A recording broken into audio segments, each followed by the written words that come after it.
আজকে নিয়ে এলাম পৃথিবীর অন্যতম সেরা মুভি ব্লাড ডায়মন্ডের এক্সপ্লেনেশন।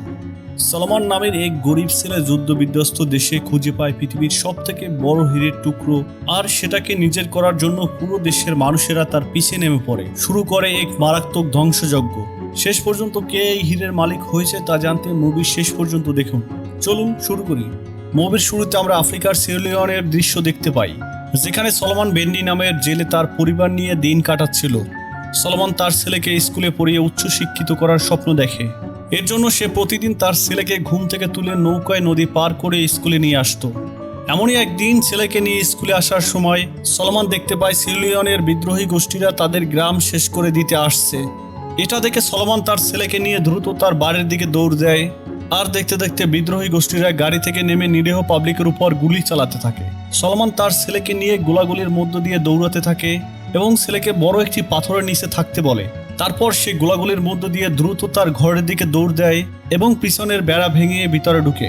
ভেতরে সলমানের স্ত্রী খুব ভীত অবস্থায় বসেছিল, কারণ বাইরে বিদ্রোহী গোষ্ঠীর গুলিতে গ্রামের নিরীহ লোক মারা যাচ্ছে। সলমান তার স্ত্রী এবং মেয়েকে নিয়ে বিদ্রোহী গোষ্ঠীর হাত থেকে পালানোর জন্য দৌড় দেয়, কিন্তু বিদ্রোহীরা এসে তাকে আটকে ফেলে এবং ততক্ষণে তার ছেলেও সেখানে চলে আসে।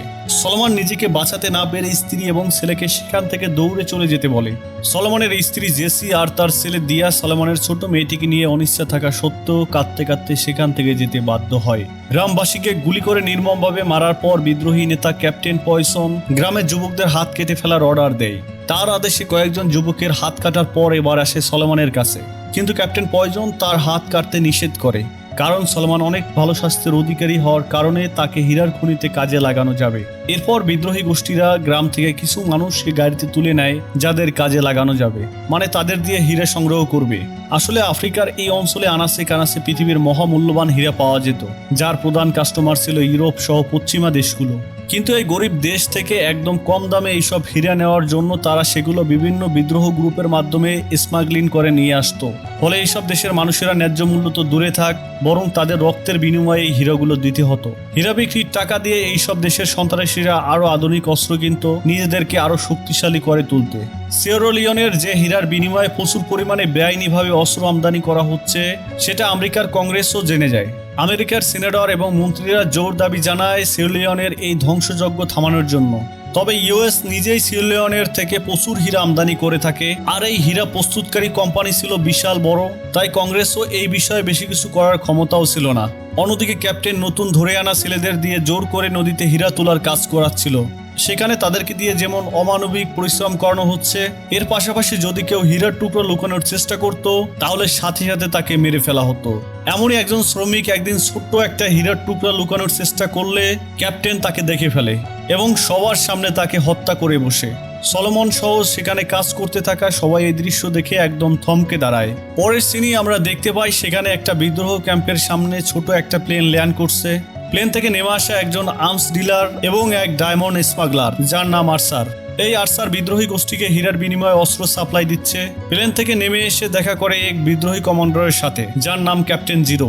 জিরো তাকে দেখতে পেয়ে ডয়ার থেকে একটা প্যাকেট তাকে দিয়ে দেয়। আরসার এই প্যাকেটটা দেখে বলে এই জিনিস দিয়ে তার চলবে না, যদি কমান্ডার তারে আরো ভালো কিছু না দেয় তাহলে সেও এই গ্রুপের জন্য উন্নত অস্ত্র সাপ্লাই দিতে পারবে না। কমান্ডার জিরো তখন আরসারকে বলে জিরো চাইলে তাকে মেরে ফেলে তার অস্ত্র ছিনিয়ে নিতে পারে। এই কথার জবাবে আরসার বলে তাকে যদি এখন মেরে ফেলা হয় তাহলে তাদের উপরে ভারী অস্ত্র দিয়ে এমন হামলা করা হবে যাতে তারা পালাবার পথ খুঁজে পাবে না। জিরো এই কথাটা শুনে কিছুটা থমকে যায় আর ডয়ার থেকে আরসার জন্য আরো একটি ডায়মন্ডের প্যাকেট নিয়ে আসে। এই হিরেগুলো দেখে আরসার অনেক খুশি হয়ে যায় এবং পরের বার তার জন্য আরো উন্নত মানের যুদ্ধের সরঞ্জাম আনার কথা বলে প্রতিশ্রুতি দিয়ে যায়। এরপরে ডায়মন্ড দিয়ে আরসার সিয়েরালিওনের ক্ষেতের মধ্য দিয়ে বর্ডার দিকে যাত্রা শুরু করে, কিন্তু বর্ডার ক্রস করে লাইবেরিয়া যাওয়ার আগেই সিয়েরালিওনের গার্ড এসে তাকে আটকে ফেলে। আরসার নিজেকে ন্যাশনাল জিওগ্রাফির কর্মী পরিচয় দিলেও বর্ডার গার্ডরা তাকে বিশ্বাস করে না। গার্ডরা তার সাথে থাকা ছাগল আর বেড়াগুলোকে সার্চ করতে থাকে, আর একটা ছাগলের চামড়ার ভিতরে খুঁজে পায় পাচারকৃত অনেকগুলো ডায়মন্ড, মানে তারা ছাগলের চামড়া কেটে তার ভিতরে হীরা পাচার করে। এখন কট খেয়ে গেছে দেখে আরসার তাদের কমান্ডার কার্চিয়ার সাথে সুসম্পর্ক আছে বলে জানায়, কিন্তু তবুও বর্ডার গার্ডরা তাকে অবিশ্বাস করে সেখান থেকে নিয়ে যায়। অন্যদিকে দেখা যায় সলোমন অন্যান্য কর্মীদের সাথে নদীতে হীরা তোলার কাজ করছে। কিছুক্ষণ খোঁজাখুঁজির পর সলোমন এমন এক বড় ডায়মন্ডের খোঁজ পায় যা আজ পর্যন্ত সে চোখেও দেখেনি। এটা দেখে সলমনের চোখ একদম চকচক করে ওঠে, আর এক সুযোগে সে তার আঙুলের ফাঁকে ডায়মন্ডটি লুকিয়ে ফেলে। তারপর সে গার্ডকে জরুরি প্রয়োজনে টয়লেটে যাওয়ার কথা বলে নদীর তীরের দিকে যায়। উপরে ওঠার পর ক্যাপ্টেন পয়জনের সাথে দেখা হলেই সে তাকে সার্চ করে যে সলমন কোনো হীরা চুরি করে নিয়ে যাচ্ছে কিনা। হীরা না পেয়ে ক্যাপ্টেন পয়জন তাকে দ্রুত কাজ সেরে আসতে বলে। কিছু দূরে গিয়ে সলমন হীরাটি বের করে এবং বালুর মধ্যে লুকাতে শুরু করে, কিন্তু ক্যাপ্টেন পয়জন তাকে পিছন থেকে দেখে ফেলে আর হীরাটি তার হাতে তুলে দিতে বলে। ঠিক তখনই সিয়েরলিওনের আর্মিরা এসে সেখানে অ্যাটাক শুরু করে দেয়, আর এক বোমা এসে পড়লে ক্যাপ্টেন পয়জন আহত হয়ে মাটিতে লুটিয়ে পড়ে। সলেমন অল্পের জন্য বেঁচে গিয়ে ক্যাপ্টেন পয়জন এর থেকে ছুরি নিয়ে সামনের দিকে দৌড় দেয়। তারপর সে দ্রুত মাটি খুঁড়ে হীরাটিকে লুকিয়ে ফেলে। হীরাটি লুকানোর পরপরই আর্মিরা সেখানে এসে যায় এবং সলমনকে তারা বিদ্রোহী ভেবে ধরে নিয়ে যায়। সমস্ত বিদ্রোহীদের ধরে নিয়ে যাওয়ার পর তাদের সবাইকে সিউলিয়নের একটি জেলে বন্দী করা হয়। সেই জেলে অন্যান্য বন্দীদের সাথে আর্সার এবং ক্যাপ্টেন পয়জনও ছিল। বোমার কারণে ক্যাপ্টেন পয়জনের একটি চোখ উড়ে গিয়েছিল। ক্যাপ্টেন পয়জন এই অবস্থাতেও সেখানে চিৎকার করে সলমনের কাছে জিজ্ঞেস করতে থাকে সে বড় গোলাপি রঙের হীরাটি সে কোথায় লুকিয়ে রেখেছে। সলমন তাকে বলে তার কাছে কোনো হীরা নেই এবং নিজে তার সব জামাকাপড় খুলে তার প্রমাণও দেয়। কিন্তু ক্যাপ্টেন নিজে চোখে দেখেছে যে সলমন এমন হীরা পেয়েছে যার মূল্য কম করে হলেও $10 মিলিয়ন হবে। তাই সে বারবার চিল্লাতে থাকে সলমনকে সেই হীরার সন্ধান দেওয়ার জন্য। এইসব ঘটনা অন্য জেলে থাকা আর্চার শুনতে পেলে সে ঠিকই বুঝে যায় এই বাটা নিশ্চয়ই কোনো বড় কোনো হীরার টুকরা পেয়েছে, তা না হলে ক্যাপ্টেন পয়জন এভাবে কান্নাকাটি করতো না। তাই সে জেল থেকে ছাড়া পেয়ে তার বন্ধুকে বলে যেভাবেই হোক সলেমনকে সে যেন ছাড়িয়ে নেয়, কারণ তার কাছেই আছে দুনিয়ার সব থেকে দামি হীরার সন্ধান, আর এই সুযোগ আমরা কোনোভাবেই মিস করতে পারবো না। ঠিক সেভাবেই আর্চারের বন্ধু তাকে জেল থেকে ছাড়িয়ে আর্চারের ঠিকানা এবং কন্ট্যাক্ট নাম্বার ধরিয়ে দেয়। আর্চার যদিও বর্ডার গার্ডের কাছে নিজের সব হিরে রেখে আসতে বাধ্য হয়েছিল, কিন্তু একটি হীরা সে তার নকল দাঁতের মধ্যে লুকিয়ে আনতে সক্ষম হয়।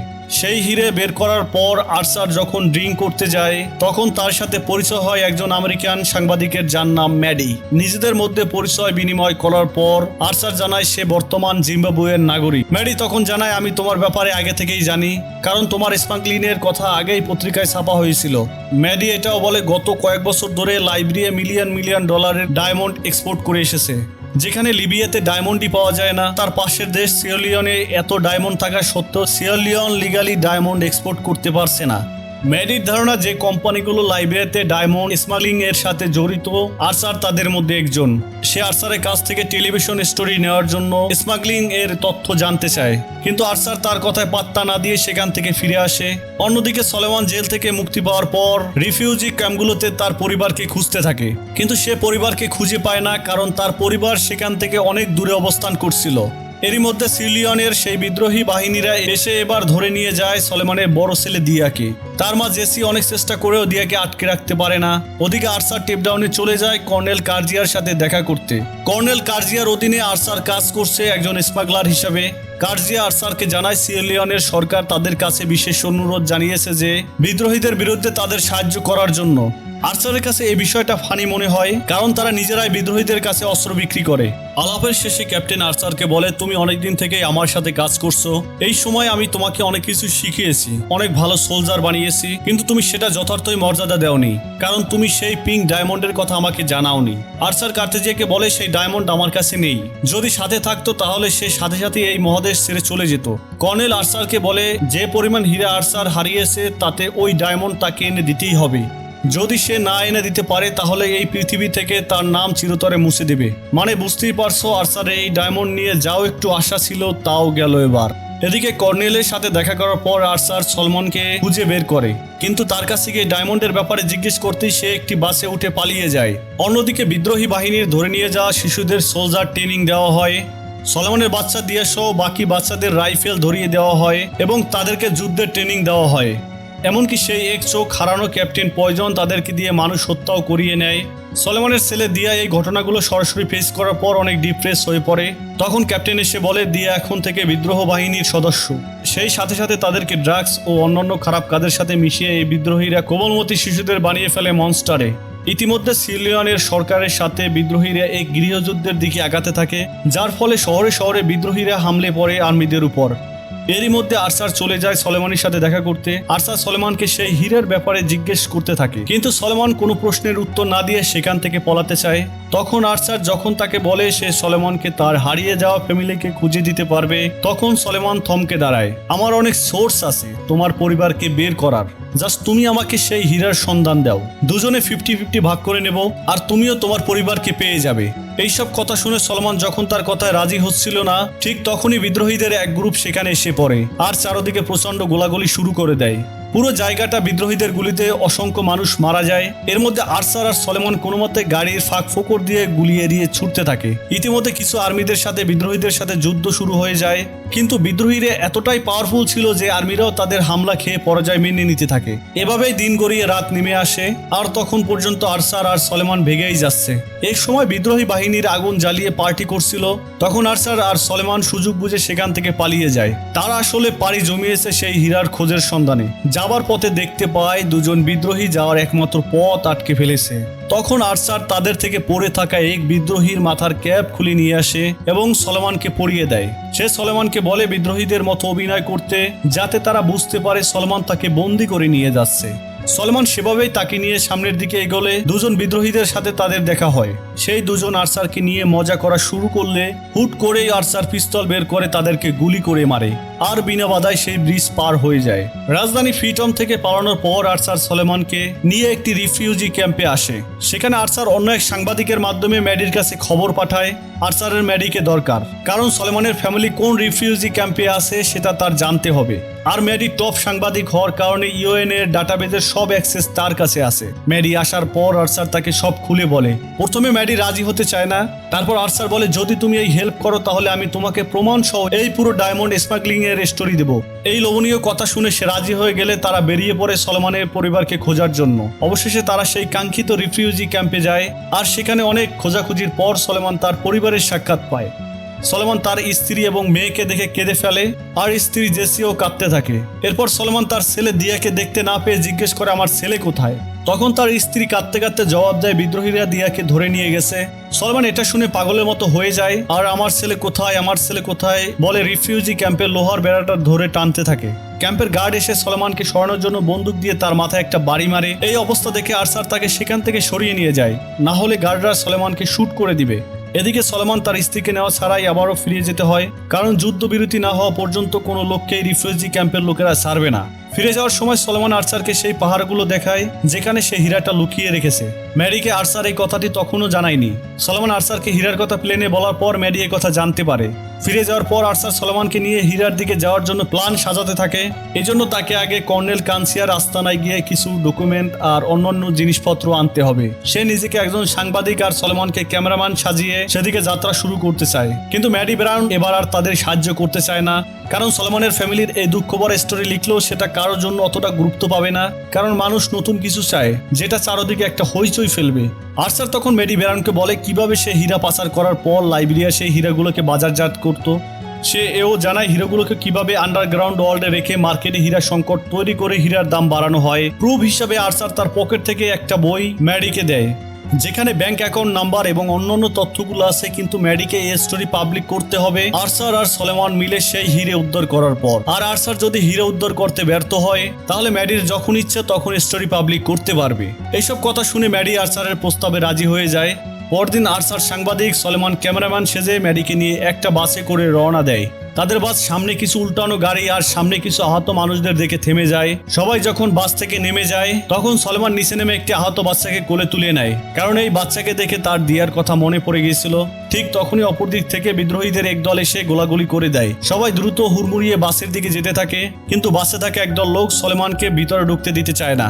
আরসার এসে সে লোকটার কলার চেপে ধরলে তাদের মধ্যে ধস্তাধস্তি হয়ে যায়। তখন সেখানে থাকা ম্যাডির একজন বন্ধু এসে তাদের পাশের গাড়িতে উঠতে বলে। সলমান বাচ্চাটিকে বাসের মধ্যে উঠিয়ে দিয়ে দ্রুত গাড়ির দিকে দৌড় দেয়। সবাই গাড়িতে ওঠার পর কারবল নিজেই ড্রাইভ করে আগাতে থাকে, কিন্তু তখনও জঙ্গল আর ঘাসবনের থেকে বিদ্রোহীরা তাদের উপর অনবরত গুলি চালিয়ে যাচ্ছে। হঠাৎ একটি গুলি এসে কারবলের গায়ে লাগলে সে গাড়ির কন্ট্রোল হারিয়ে ফেলে। তখন আরসার নিজে ড্রাইভিং সিটে বসে গাড়িটাকে ড্রাইভ করতে থাকে। আরসার গাড়িটাকে কোনোভাবে ড্রাইভ করে পালাবার পথ খুঁজতে থাকে। অবশেষে আর কোনো পথ না পেয়ে সে গাড়িটা বনের মধ্যে ঢুকিয়ে দেয়।